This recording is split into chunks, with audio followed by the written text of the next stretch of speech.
मोदी सरकारचा हा शेवटचा अर्थसंकल्प. उद्धव ठाकरे. पेण येथे उभाटा शिवसेना गटाची जाहीर सभा. केंद्रातील नरेंद्र मोदी सरकार आज लोकसभेत अर्थसंकल्प मांडत आहे. मोदी सरकारचा हा शेवटचा अर्थसंकल्प असल्याची टीका शिवसेना पक्षप्रमुख उद्धव बाळासाहेब ठाकरे यांनी पेण येथे जाहीर सभेत बोलताना केले. शिवसेना उद्धव ठाकरे गटाची रायगड जिल्ह्यातील जनसंवाद यात्रेची सुरुवात पेण येथून गुरुवारी झाली.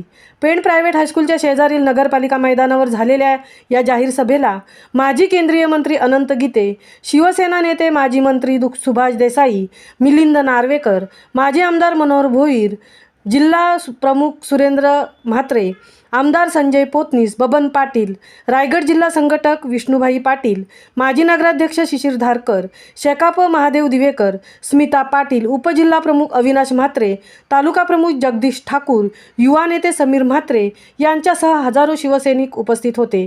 आगामी निवडणुकीत रायगडमधील गद्दारांना गाडणार. जनता एकवटते तेव्हा हुकुमशाहीला गाडल्याशिवाय राहत नाही. ही लढाई लोकशाही विरोधात हुकुमशाही अशी आहे. रायगडमधील गद्दारांना यापुढे गाडणार आहे. तटकरे, राणे, शिंदे ही गद्दारांची देखील घराणेशाही आहे. मोदींनी ही सुद्धा घराणेशाही बंद केली पाहिजे. भाजपने पहिली संपूर्ण घराणेशाही बंद करावी असे उद्धव ठाकरे यांनी आवाहन केले. महामुंबईसह सुनील पाटील, पेण.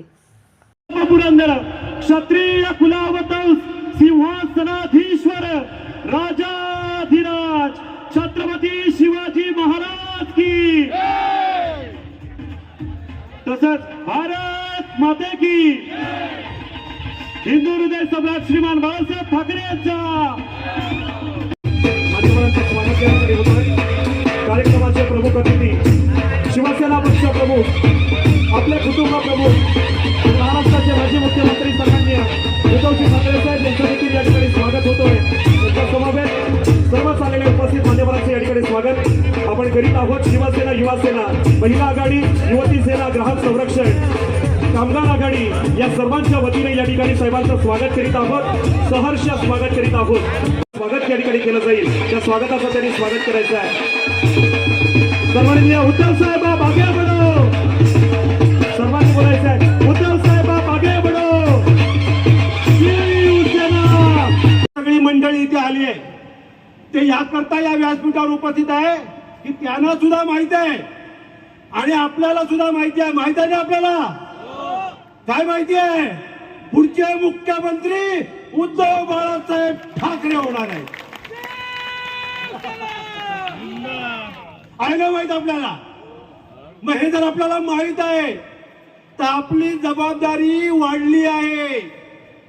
आणि म्हणून आज तुमच्या वतीनं, तुमच्या विश्वासानं, तुमच्या साक्षीनं मी साहेबांना शब्द देतोय की आम्ही सगळे रायगडवासीय शिवसैनिक ही जबाबदारी घ्यायला समर्थ आहोत. ही जबाबदारी आम्ही स्वीकारली आहोत. आता यापुढे आम्ही स्वस्थ बसणार नाही जोपर्यंत लोकसभेवर भगवा फडकत नाही आणि जोपर्यंत विधानसभेवर भगवा फडकत नाही तोपर्यंत आम्ही स्वस्थ बसणार नाही. बरोबर आहे? आणि म्हणून आपण सर्वांनी साहेबांना विश्वास देऊया. जय हिंद, जय महाराष्ट्र. गीते साहेबांनी थोडी माझी पंचायत केली. मला म्हणाले काय म्हणाले, उद्धव ठाकरेच परत मुख्यमंत्री होणार. अहो, मी पंतप्रधान पदाचं स्वप्न बघू की नको आता प्रश्न नाही. मला असं काही स्वप्न पडत नाही. ना मुख्यमंत्री पदाचं पडलं होतं, पंतप्रधान पदाचं स्वप्नातही स्वप्न पडत नाही मला फक्त दिसतोय तो माझा देश, माझी भारत माता, माझी भारत माता. आणि त्यांच्या भारत मातेच्या बाजूला डॉक्टर बाबासाहेब आंबेडकर आहेत. त्यांनी लिहिलेली आपली घटना, ते संविधान, ते मला वाचायचं. आम्हाला मत द्या, आम्हाला मत द्या. मत द्या म्हणजे काय? कोणाला तरी मत द्या म्हणून द्यायचं नाहीये. हे मत तुमचं तुम्ही स्वतः तुमच्या पुढच्या पिढ्यांसाठी देणार आहात.